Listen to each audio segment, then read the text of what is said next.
Good evening, everyone. Thank you so much for being here. My name is Sandy Vastola, and I am the Director of Public Affairs for the Charlotte-Mecklenburg Police Department. Tonight, we are going to be providing an update to the April 29th shooting investigation. Speaking for our agency this evening is Chief Johnny Jennings, followed by Deputy Chief Tanya Arrington. Tanya spelled T-O-N-Y-A, Arrington at A-R-R-I-N-G-T-O-N. We will take questions at the conclusion of the press briefing, but please understand we're going to be limited with what we are able to answer because this is still an active and ongoing investigation. So we ask you to please understand that as you ask your questions. Okay? So with that, I'm going to turn it over to Chief Jennings. Chief. Thank you, Sandy. Thank you, everyone, for being here on a Friday evening. April 29th, 2024. It's a date that's going to stay with us forever. It's a date that was historic and a date that we have never seen the likes of such violence towards police officers and loss of life and injury within the city that we live in and within Mecklenburg County. CMPD officers, Officer Joshua Iyer, Deputy U.S. Marshal Tommy Weeks, North Carolina Department of Corrections Officer William Elliott, North Carolina Department of Corrections Officer Sam Peloche. All four were heroes, courageous heroes that day, doing the work to keep our community safe. And we still mourn their loss to this day. We can't also forget CMPD officers Chris Tolley, Michael Gilio, Jack Blowers, Justin Campbell, Tyler Spiegler, Youngmin Kim, and Statesville Police Corporal Casey Hoover, who were all injured during this incident and continue their recovery efforts. So we continue to thank them for their bravery, and we lift them up in their recovery as well. Our first responders, a huge thank you to Medic, the Charlotte Fire Department, the Mecklenburg County Sheriff's Office, the North Carolina State Highway Patrol, all the healthcare professionals at Atrium and beyond, and all the agencies who assisted us on that day and continue to assist us. We cannot do the work without each of you. We've received such an outpouring support over the past several weeks from across the country.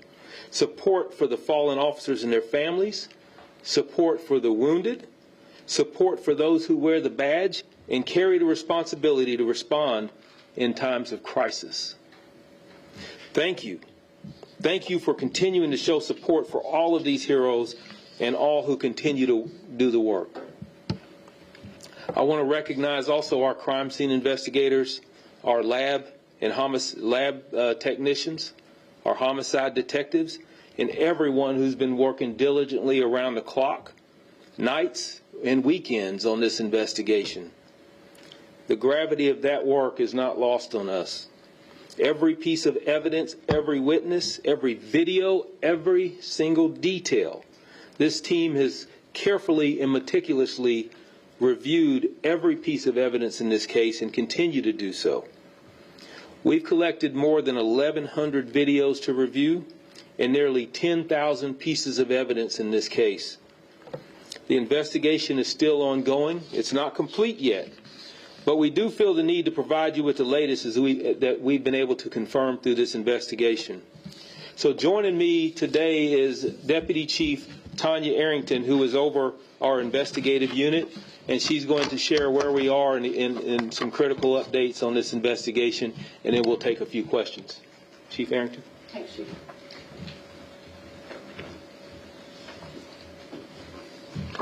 Good evening. Like you said, my name is Tanya Arrington. I appreciate every one of you being here for the update this evening. Note that this is still an ongoing investigation. Like it's been stated before, we may not be able to provide all the details you want, but we'll provide what we can at this particular time.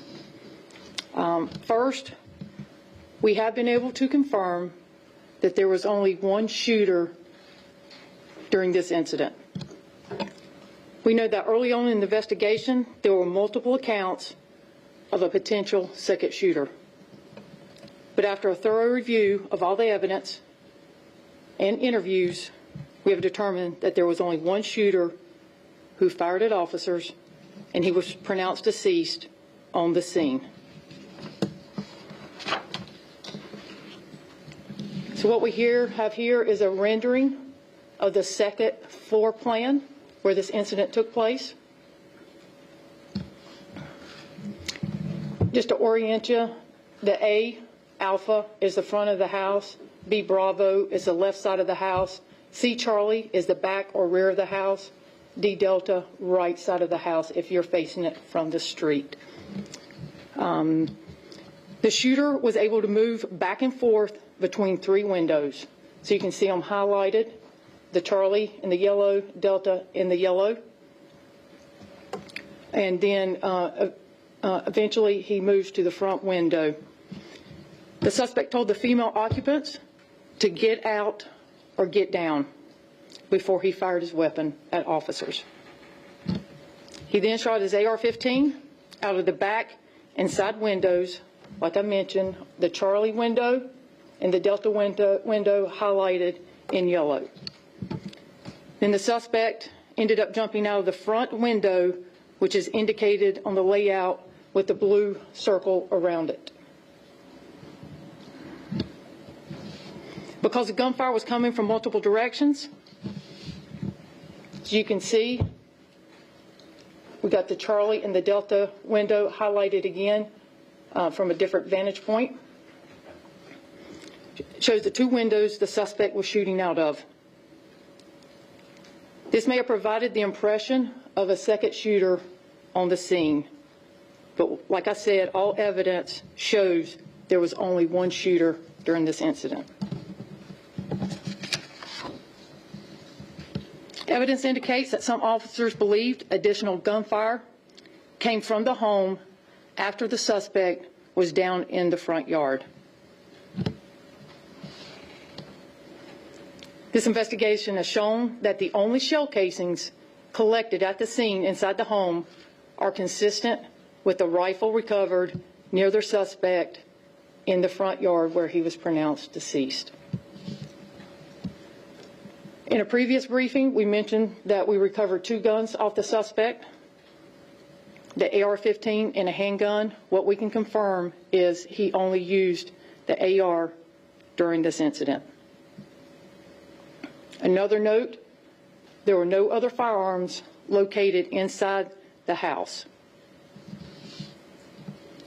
Officers were actively engaged with gunfire from the suspect for over 17 minutes. That's an eternity. They were in a gun battle. This leads us to our next development in the case. Our interviews and investigation revealed that an officer observed movement in a second floor window after the suspect jumped from the house and was down in the front yard. As officers were trying to evacuate the wounded from the scene, they utilized suppressive gunfire at 2 targeted locations where the suspect was firing from to facilitate the evacuation of our wounded officers. Based on this evidence, there was no friendly fire in this case. Suppressive gunfire is a tactical maneuver where officers utilize directed gunfire to facilitate the safe evacuation of officers and wounded from the scene without risking further injury.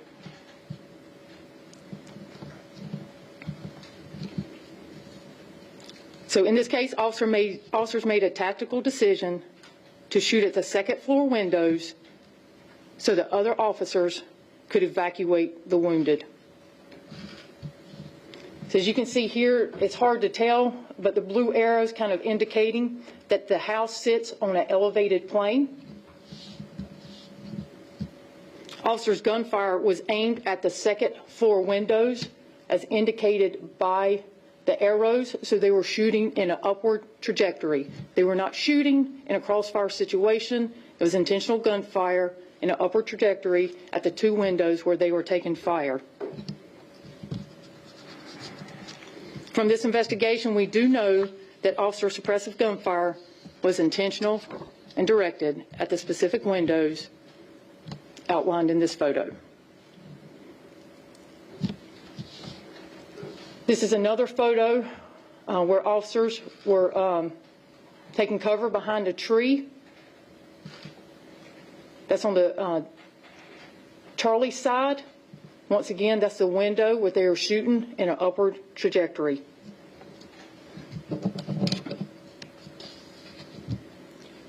We know this was not sympathetic or friendly fire. Sympathetic gunfire is when an officer would be engaged in a lethal threat and begin to fire, and then other officers would react and fire with their weapons without knowing why they were firing. The investigation concluded this was not the case. The investigation has also concluded that no officers were shot or shot at by other officers, which is considered friendly fire or blue on blue. We can confirm that the suspect was responsible for all who were shot in the line of duty that day. So let me paint the picture again. At this time, we have 8 officers that are shot. Other officers are moving in to evacuate the wounded, carefully and cautiously, after shots have been fired from the house. At this point, we have 1 suspect down in the front yard. The house is not being cleared or rendered safe at this time. As a team of officers approached the side of the home to evacuate the wounded, an officer observed movement from the same window where gunfire previously rained down on them. That officer fired 1 round into that window. Officers heard active gunfire, and they made a tactical decision to utilize suppressive gunfire, which was directed at the 2 second-story windows, so the officers could evacuate our wounded. So again, at this point in the investigation, it has been determined there was 1 shooter and no friendly fire. This was a rapidly evolving and chaotic scene. Circumstances were changing by the minute. We ask that you continue to respect this process and what our law enforcement community went through that day. It was an unprecedented tragedy for this community, one that will forever be etched in the hearts and minds of our law enforcement as well as our community. We're asking you, all the media, to kindly understand that this investigation is still ongoing. Respect the investigation, all the impact from these events, including the privacy of those who are directly involved, and continuing to heal. We're still coping with this tragedy and healing from it. We're still conducting interviews and going through evidence.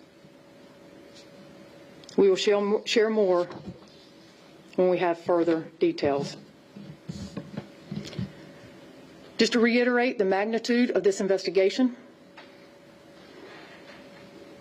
there were 1,128 body-worn cameras, 8,903 images, 65 officer interviews, and 765 pieces of physical evidence to process.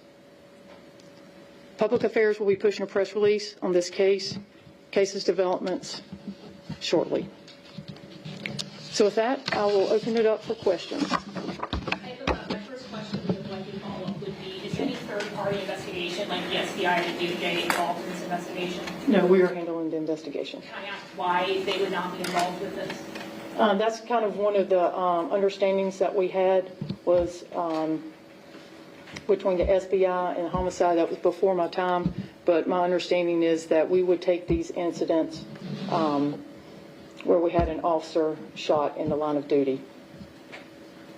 Chief, just to clarify, he jumped out of a second-story window? That's correct. So if you look at the alpha, the front side of the house, the blue highlights the window. It was a second-story window, and he came out of that window armed with 2 guns. Did he fire any shots after getting out of that window? I don't believe so. That was after 17 minutes of gunfire?